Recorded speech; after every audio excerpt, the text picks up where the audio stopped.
শাবাব আহলিল জান্নাহ রাওয়াহু তিরমিজি। আল্লাহ রাসূল সাল্লাল্লাহু আলাইহি ওয়াসাল্লাম বলেছেন, আল হাসান ওয়াল হুসাইন সাইয়্যিদ শাবাব আহলিল জান্নাহ। নবীজি বলেছেন, আমার হাসান এবং আমার হুসাইন হলো জান্নাতের যুবকদের সরদার। তিরমিজি শরীফ। আল হাসান আমার হাসান, আল হুসাইন আমার হুসাইন। সাইয়্যিদ মানে সরদার, শাবাব মানে যুবকদের মধ্যে, শাবালকদের মধ্যে। আহলিল জান্নাহ জান্নাতের যুবকদের সরদার হলো ইমাম হাসান এবং হুসাইন রাদিয়াল্লাহু তাআলা আনহুমা।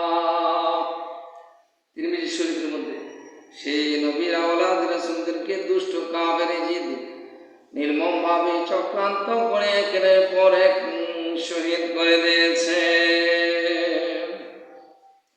আমার বাবাজিরা, বন্ধুরা আমার, প্রাণ প্রিয় নবীর আওলাদ রাসূলদেরকে ভালোবাসা আমার আল্লাহ পাক কোরআনে কারীমের মধ্যে ফরজ করে দিয়েছেন। আল্লাহ পাক বলেন, কুল্লা আসালুকুম আলাইহি আজরান ইল্লাল মাওয়াদ্দাতা ফিল কুরবা। হে হাবিব, আপনি বলে দিন, ইসলাম ধর্ম প্রতিষ্ঠিত করার জন্য যে কষ্ট আপনি সহ্য করেছেন তার বদলা হিসেবে আহলে বায়াতের ভালোবাসা ছাড়া আর কিছু চান না। আপনি চান একমাত্র আহলে বায়াতের ভালোবাসা। এটা টাইটেলে কামেলের ক্লাসে তাফসীরে বাইজাবি শরীফের মধ্যে রয়েছে। আল্লাহ পাক রব্বুল আলামিন এখানে মাওয়াদ্দাতা শব্দ ব্যবহার করেছেন। মাওয়াদ্দাতা শব্দের অর্থ ভালোবাসা, মহব্বত শব্দের অর্থ ভালোবাসা। অর্থাৎ যেই ভালোবাসা বিচ্ছিন্ন হওয়ার সম্ভাবনা থাকে ওই ভালোবাসাকে মহব্বত বলা হয়। যেরকম আমি মাওলানা ইয়াসিন হুসাইনি রেজবি সুন্নি আল কাদরি আপনাদের এখানে আলোচনা করার কারণে ভালোবাসবেন, নবীর আওলাদের আলোচনা শুনে ভালোবাসবেন। আবার মনে মনে একটা কথা না বুঝতে মনে মনে ঘৃণাও করতে পারেন। এই অস্থায়ী ভালোবাসার ক্ষেত্রে মহব্বত ব্যবহৃত হয়।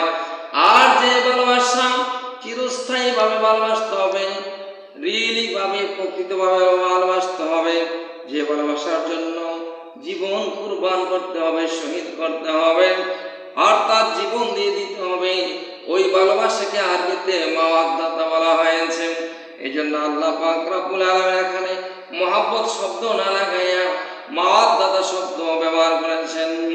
মাওয়াদ্দাতা ফিল কুরবা, কুরবা মানে আহলে বায়াতের ভালোবাসা, মাওয়াদ্দাতা ভালোবাসা, অর্থাৎ তাদের পক্ষে জীবন দিয়ে দিতে হবে। কাজী সূরা আশ-শুরা ৩৮ নম্বর আয়াতে আহলে বায়াতের ভালোবাসাকে ফরজ করে দিয়েছেন। কুল বলুন, কুল লা আসআলুকুম আলাইহি আজরান, ইসলাম ধর্ম প্রচারের জন্য যে কষ্ট দুঃখ আপনি সহ্য করেছেন, তাইফে রক্ত দিয়েছেন, উহুদে দান মুবারক শহীদ করে দিয়েছেন। মাওয়াদ্দাতা ফিল কুরবা, তার বদলা হিসেবে মাওয়াদ্দাতা ভালোবাসা চান ফিল কুরবা, আহলে বায়াতের ভালোবাসা। কুরবা মানে আহলে বায়াত বোঝানো হয়েছে, তাদের পক্ষে যুদ্ধ করে শহীদ হয়ে যেতে হবে। সুবহানাল্লাহ। কাজে নামাজ, রোজা, হজ, যাকাত এরকম ফরজ, আহলে বায়াতের ভালোবাসা তদ্রূপভাবে ফরজ। কিন্তু নবীর উম্মত পথভ্রষ্ট ইজিদ বাহিনীরা আহলে বায়াতের গলার মধ্যে ছুরি দিয়েছে। তাদের অন্তরে দয়া নাই, মায়া নাই, ক্ষমতার লোভে এবং দুশ্চরিত্র লম্পট সে জয়নবকে বিবাহ করার জন্য একের পর এক চক্রান্ত করেছেন। এমনকি ক্ষমতার থাকার জন্য নবী বংশের থেকে সে ক্ষমতা ছিনিয়ে নিয়েছেন। তার আব্বা আমির মুআবিয়া থেকে সে ক্ষমতা ছিনিয়ে নিয়েছেন। কাজী আমরা ইজিদকে প্রকাশ্যভাবে কাফের বলি। ইজিদ নিঃসন্দেহে কাফের এবং বেঈমান। যারা ইজিদকে কাফের বলে না, ইজিদকে রহমাতুল্লাহ আলাইহি বলে, নির্দোষ বলে, নিঃসন্দেহে কাফের এবং বেঈমান।